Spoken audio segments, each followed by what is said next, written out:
आज का हमारा विषय है उदासीनता। उदासीनता हृदय का ऐसा भाव है जहां हमें किसी बात में रुचि नहीं रहती। हम कोई कार्य करने के लिए उत्साहित नहीं होते। उदासीनता जब एक सीमा से बढ़ जाती है तो मन का रोग बन जाती है। मनुष्य जीवन से अधिक मृत्यु को पसंद करने लगता है। हम सब जीवन में कभी ना कभी उदासीनता का अनुभव अवश्य करते हैं। मन निराशा से भर जाता है और हम कार्य का त्याग कर बैठते हैं। अधिकतर हमारी उदासीनता कुछ समय के लिए ही होती है, इसलिए उससे होने वाली हानि को हम पहचान नहीं पाते। किंतु उदासीनता धीरे धीरे आदत का रूप धारण कर लेती है और हम बार बार उदासीनता के कारण हाथ में लिए कार्य अधूरे छोड़ देते हैं। क्या हमारे सबके साथ ऐसा नहीं होता?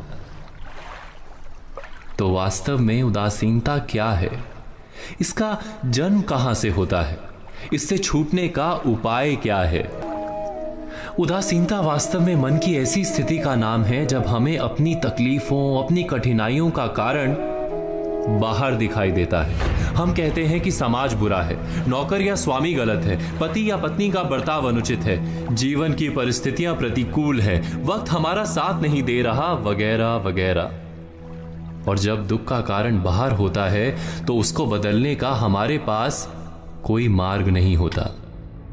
क्या ये सत्य नहीं? हम समय को किस प्रकार बदल सकते हैं? परिस्थितियों में कैसे परिवर्तन ला सकते हैं हम? अर्थात हम स्वयं को निस्सहाय मानने लगते हैं और वहीं से उदासीनता का जन्म होता है। क्या ये सत्य नहीं? प्रश्न ये है कि क्या हमारी सारी विपदाओं का कारण बाहर है या स्वयं हमारे भीतर है? क्या हमारी सारी विपत्तियां, हमारे बुरे हालात क्या दूसरों के कारण है? क्या हमारा परिवार हमारा शत्रु है? क्या समाज दुश्मन है?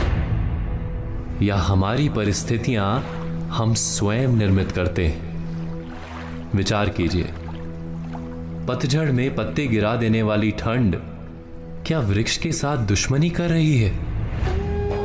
नहीं, ऋतु चक्र तो अपना कार्य करता है। उसे पेड़ के साथ ना दुश्मनी है ना दोस्ती। ऋतु चक्र के अनुकूल हो जाना वृक्ष का कर्तव्य है। ठीक वैसे ही समाज कभी किसी व्यक्ति का ना मित्र होता है ना शत्रु।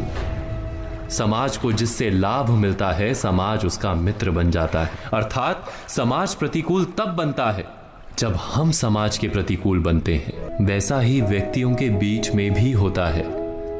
हम जिसे प्रेम करते हैं वो हमें प्रेम देता है, हम जिसे लाभ देते हैं वो हमें लाभ देता है। हमारे हालात बदलने के लिए हमें स्वयं अपने आप में परिवर्तन करना पड़ता है। इतना समझ लेने पर स्वयं में परिवर्तन करना कठिन नहीं।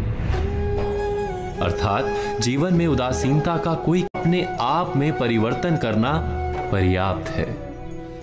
अवश्य विचार कीजिएगा, चिंतन कीजिएगा, मनन कीजिएगा।